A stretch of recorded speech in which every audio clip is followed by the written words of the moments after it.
morning, guys. Welcome back to the channel. Today is, hopefully the final day that we're working on the Integra. And, there's really only a couple of tiny things to do before it should be able to turnkey and fire up. And then we will be back to naturally aspirated. Well, I mean, technically it is naturally aspirated now, but we'll be running naturally aspirated. So here's the turbo kit laying on the ground. I still got to take everything apart, per se, figure out how to package it and get it out to the guy once he finishes paying for it. But that's obviously not going to bother filming that because I'm just playing Tetris with stuff in a box. But yeah, so realistically all that's left to do is I got a water line to hook up. That if you guys watched the last video, you know what I was talking about. I'm trying to empty all my crap out of my pockets to find it because it's in here somewhere. But this guy, just this little water line, it just goes from underneath the throttle body like to the water neck or whatever, and it's just I forgot it in my shed. So we brought it with me today, and yeah, I can hook that up. I can load the tune onto the laptop, and then I should be good from there to fire it. Well, I got to top off the oil, and I think I should probably bleed the coolant. I don't know if I have any here, but yeah, that's the idea. So hopefully this goes smoothly. I'm gonna eat some breakfast really quick. I just ran through Starbucks. And, I'm just going to try and make a good day out of it. I have to make a bumper bar. Somebody ordered one while I was gone in Florida. So, yeah, I'm going to make one of those up once I finish this thing up, and we'll have a good day.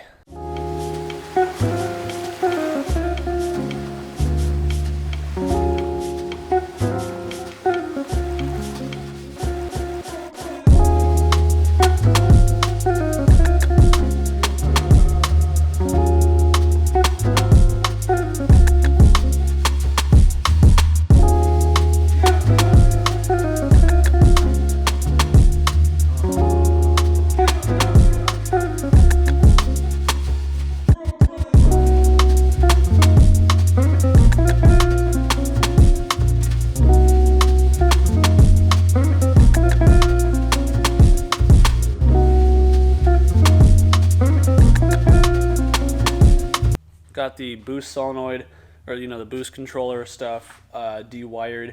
Yeah, I think I topped off the oil, or at least made sure the oil was good. Coolant, I got to top that off, but other than that should be good. So the only other thing I really think I should play with is just the ignition switch really quick. Try and swap out that connector, or the harness if you watched the last video, since I bought a new one. But I think other than that, right now I'm leaving the boost gauge in because whenever I got to change a manifold, I added a port on the bottom down here on the bolt-in piece. I don't have anything to plug that up with right now, so instead of having a vacuum leak, I'm just going to leave the boost gauge hooked up. And that way I don't have a hole in the dash. Like, ricer, fake boost gauge, but whatever. I just need a hole filler for the moment. So yeah, I'm going to try and hook up this ignition harness really quick, see if it fits and stretches over. And then I'm going to try and crank this thing over and see what happens. Well, I'm sorry, I got to load the tune up too. That's the other part. So do that, and then we'll try and crank it over. Okay, so this was a little bit more of a challenge than I had anticipated because I forgot that we had extended my harness before. So part of the issue that I was having is, these things are coming apart. Obviously no bueno. This is all we had at the time, so I have much better connections now that I'll be using. That's the old harness. This is the new one. So yeah. Should be all good to go. I'm going to go ahead and basically just chop out the blue wire that's here, and I'm going to continue to use this as my extension because I don't have thick enough wire laying around here. But yeah, should be pretty easy, hopefully. I'm going to go ahead, try and do this. I'm running out of SD card space because I'm running off of yesterday's video on the same card because all my other cards got corrupted. So I'm going to play with this, and I'll show you guys once I'm done.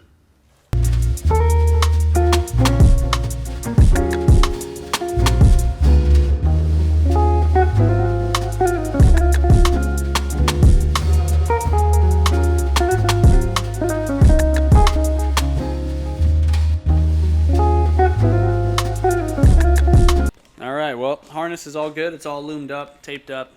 Should be good. Yeah, I'm going to just go ahead and slap this thing in. And then I'm going to prime it, make sure that the key is working. I did change the plug from my push to start to the actual, starter solenoid wire in the harness. It's kind of loose fitting on there, so I'm not sure how long that'll hold. But at least I know if this works and the car doesn't start after a few starts, then it's just that wire fell off. But at least now let's try this. Let's prime it, make sure I don't have any fuel leaks, then load the tune, and then fire this thing up. Doge will be proud. Yeah, Papa Doge will be proud. Look at how clean that is. Well, he's gonna comment and be like, Right? He's gonna be hating either way. Yeah. Alright, so we're at the point now where I'm trying to load the tune. I don't remember fully how to do this, but I do remember just how horrible the K-Tuner user interface is for like trying to get the computer set up and stuff. So it's always one of those things where it's like constantly, it'll show like connected, then disconnected, then connected. So sorry, the lighting's all weird in here. I'm just kind of working on a box for a mouse pad, but yeah, so I think we just go in here. So tuning. So we will open a tune. So file, open tune. I do have this on the desktop, I believe. So yeah, so tune number 2, 70mm throttle body exhaust.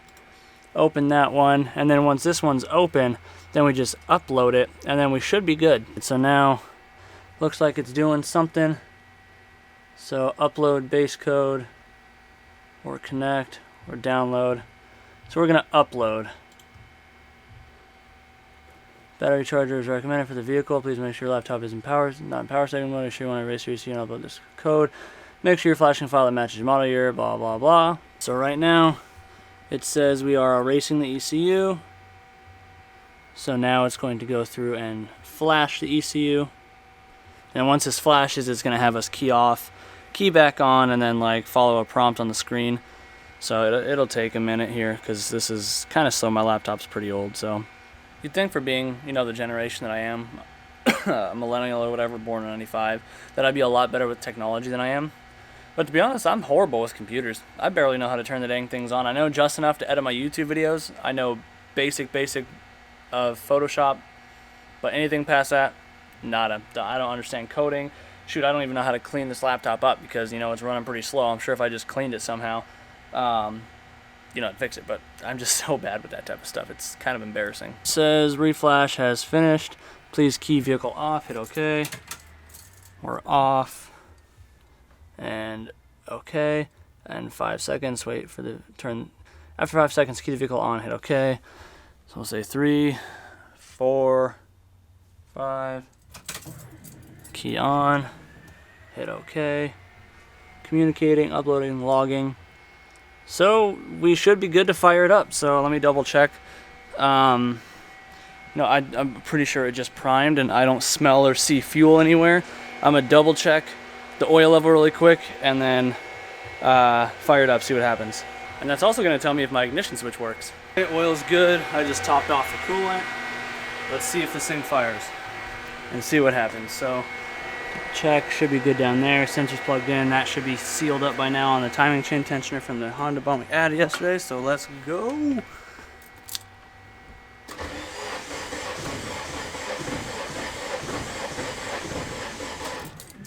Oh, ECU, of course, disconnected because K-Tuner. So we'll just try disconnect. We'll key off. We hear it prime.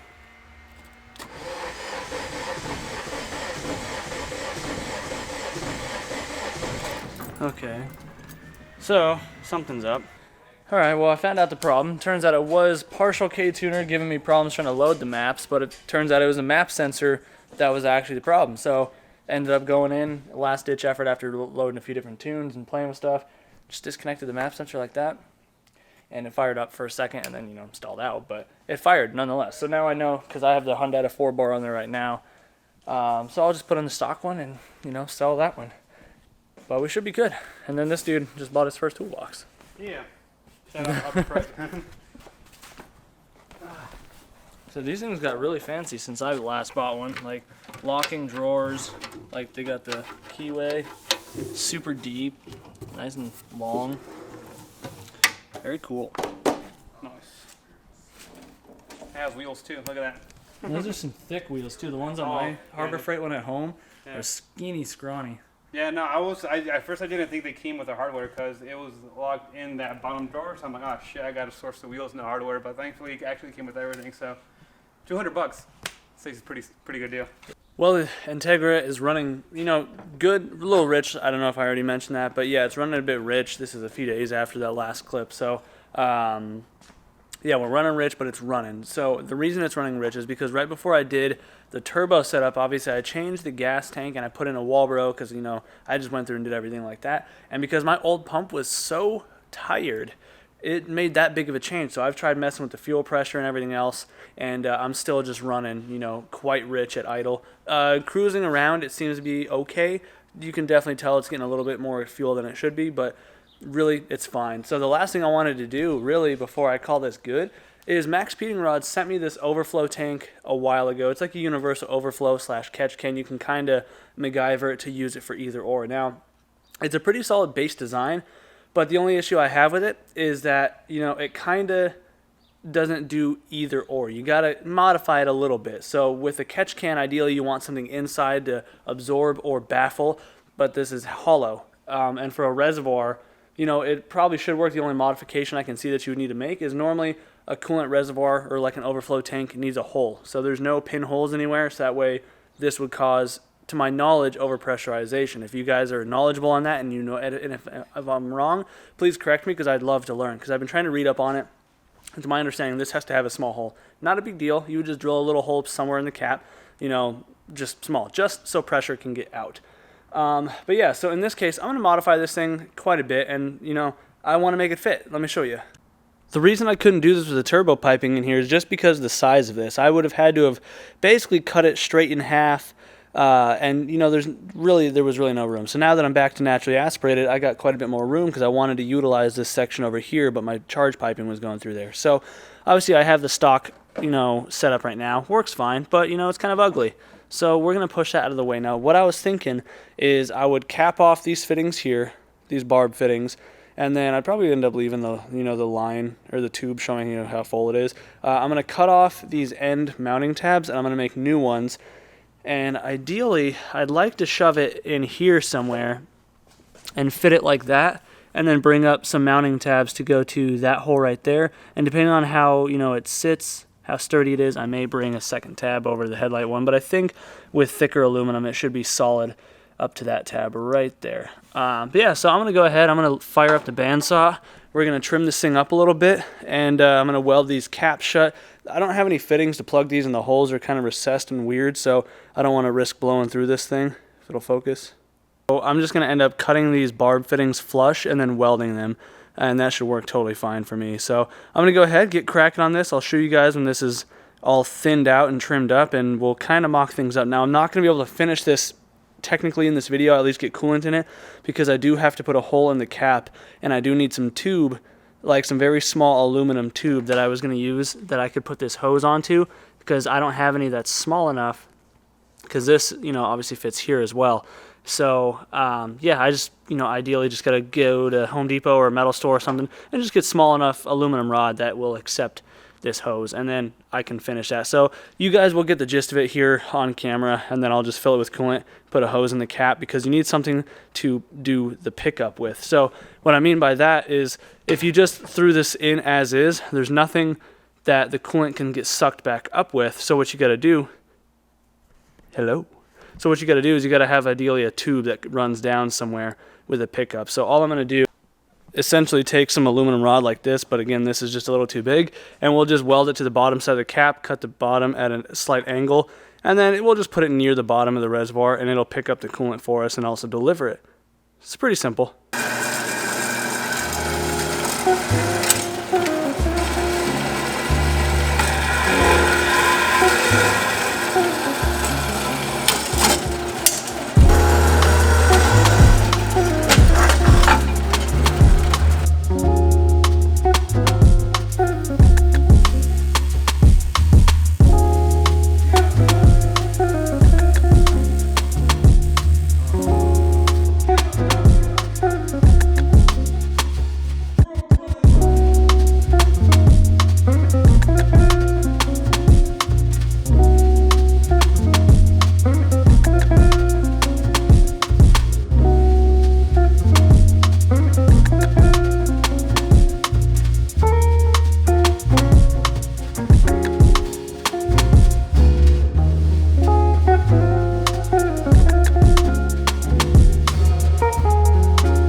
this thing is, you know, it's in there. It's pretty solid. Like I said, I'm just going to do the cap thing, you know, probably later today, tomorrow type thing. Again, I have to go get material for that, but I think it fits and looks good. Thank you for hanging out with me today. If you want to help support the channel by any means, you know, I've got the big cartel where I have my merch. I've got a P.O. box if you want to send stuff to me. And, yeah, anyways, guys, share the videos, share the channel. We're almost at 24,000. I'd greatly appreciate it. Do what you love. Forget about the rest. We'll see you in the next one. Peace out.